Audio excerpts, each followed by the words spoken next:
Então, tudo bem. No laboratório 4 a gente fez a implementação do processador pipeline. A gente já tinha feito do uniciclo, multiciclo, então, por último, o pipeline. E a gente vai começar com o Enzo falando sobre as estruturas de registradores. No Iter 1.1, o objetivo principal foi transformar um fluxo de dados contínuo no uniciclo, do uniciclo em uma estrutura segmentada em 5 estágios independentes: busca, decodificação, execução, memória e escrita. Para viabilizar essa execução paralela, foi necessária a inserção de barreiras físicas entre cada etapa. Implementaram-se então os registradores de pipeline, cada um com uma função específica na retenção de dados. Os registradores são o IFD, que é de busca e decodificação. Este registrador armazena a instrução recém-buscada da memória e vai da memória e o valor do PC atual, preservando a estabilidade da instrução enquanto o bloco de controle realiza a decodificação.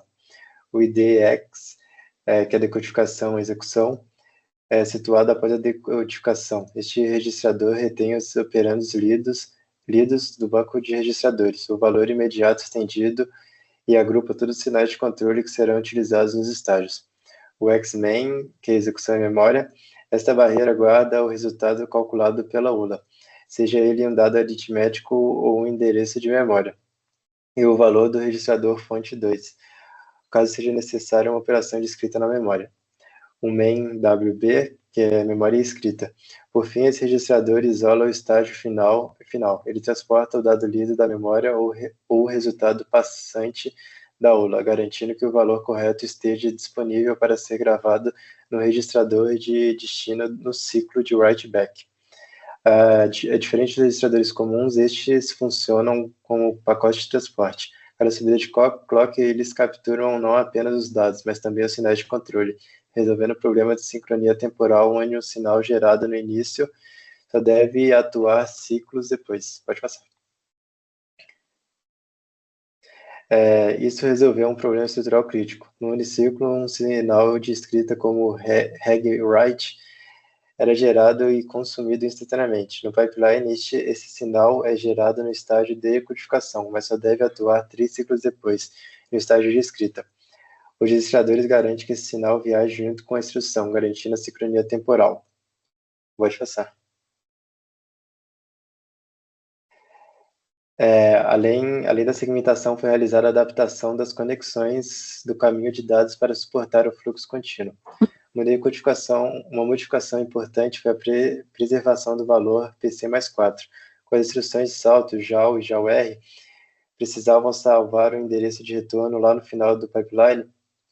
Criou-se um caminho dedicado através dos registradores IFD e DX, XMain e MainWB, para levar esse valor do início ao fim sem perdas.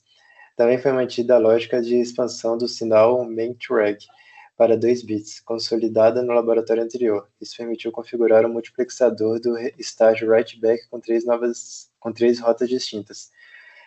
A rota 00 seleciona a saída da ULA utilizada para instruções aritméticas e lógicas. Rota 10 seleciona a memória de dados, utilizada exclusivamente para operações de load.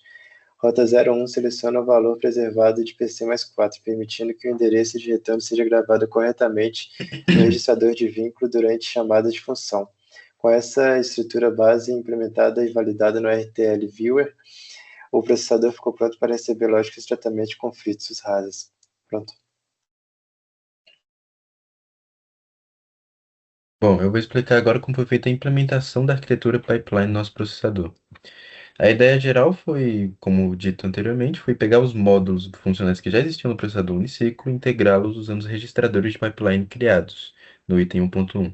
Então, o foco principal passou a ser garantir que todos os dados e sinais de controle fossem propagados corretamente pelos 5 estágios, além de tratar os conflitos que surgem quando as instruções começam a ser executadas em paralelo.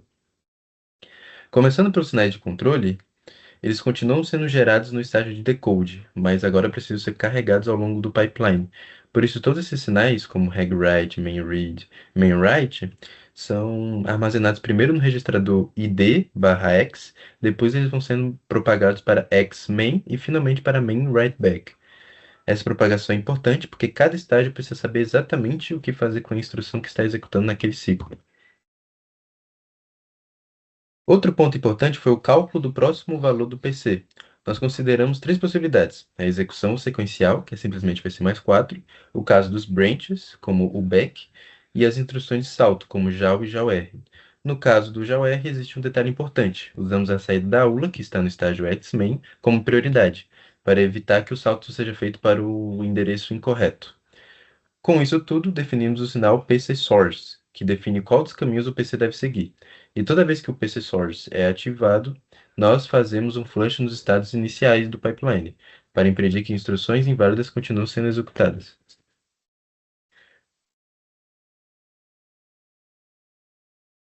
Agora, vamos falar sobre os hazards de dados.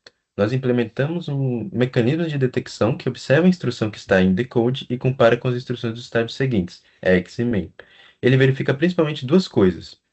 Primeiro, o que chamamos de normal hazard, quando a instrução em X vai escrever um registrador que está sendo lido pela instrução que está em ID, né, o decode. E segundo, o load hazard, quando a instrução em X-main é um load e o registrador de destino dela é justamente um dos operandos da próxima instrução.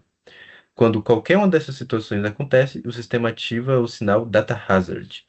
E aí, quando ele é ativado, o pipeline precisa desacelerar por um ciclo para evitar inconsistências. Isso é feito de três maneiras. O PC é congelado, então ele não avança mais. O registrador if/id, o que é o fetch decode, também é congelado, mantendo as instruções atuais. E o registrador idx recebe uma bolha, ou seja, uma instrução NOP, no operation. Essa bolha zera todos os sinais de controle da próxima instrução e impede que um resultado incorreto se propague pelo pipeline. Além dos hazards de dados, também tratamos os hazards de controle, que acontecem com branches e jumps. Quando o PC Source ativa e decidimos desviar ou saltar, isso significa que as próximas instruções que já estavam no pipeline provavelmente não serão mais válidas. Por isso, é ativado um flush que limpa o fetch decode e o decode X, os registradores, né? E uma parte do X-main. Isso garante que o pipeline descarte corretamente as instruções especulativas e não execute nada que não deveria. Bom, tendo o processador bem implementado, agora a gente tem uma visão geral dele, que é o processador completo, com os 5 estágios. Pode passar para o próximo já. E uma coisa que a gente percebe que é bem relevante, né, é que o número total de registradores que são utilizados em comparação aos outros processadores que a gente fez é um pouco maior, né, exatamente por armazenar o contexto das instruções entre os estágios. Então a gente tem essa tabelinha aí com algumas informações de requisitos físicos do processador. Pode para o próximo. Bom, aí a gente vê o Fmax do processador Pipeline, que naturalmente ele é maior que os outros, né? Ele tem um período de 9 nanosegundos, que é bem menor que os outros dois também. Pode ir para o próximo. Aí a gente tem o exemplo do D1.S sendo executado. Bom, também é isso. A gente percebe também que em relação ao ciclo, o CPI ele reduz para 1 novamente. É isso. Vamos para o próximo. Ele tende a 1. E essa é uma tabela de comparação com os outros processadores. A gente tem o Fmax aumentando, né? Que seria com 10 ciclos máximo possível. E o período diminuindo para 9,36. E o CPI também ele tentando se aproximar a 1, que, que seria maior caso dependendo dos hazards que acontecem.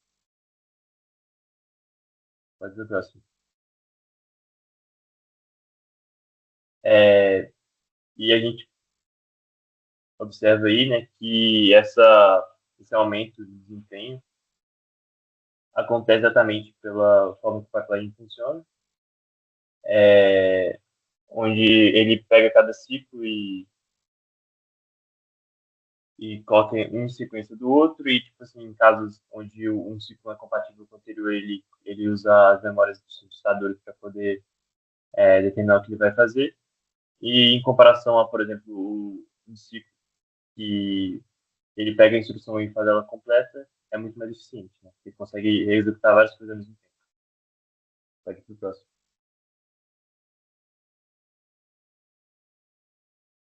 Eu vou falar aqui. Vai. Bom, por fim, a implementação do pipeline RISC-V 32 foi concluída com sucesso, atingindo a frequência de 101,37 MHz. O tratamento de conflitos via hardware com interlock float permitiu a execução correta de códigos não otimizados, mas teve um trade-off. O aumento no uso de área, registradores e lógica de controle, foi amplamente compensado pelo ganho de desempenho temporal. O projeto consolidou, portanto, o entendimento sobre o paralelismo em nível de instrução, ILP, e restrições de temporização em FPGAs.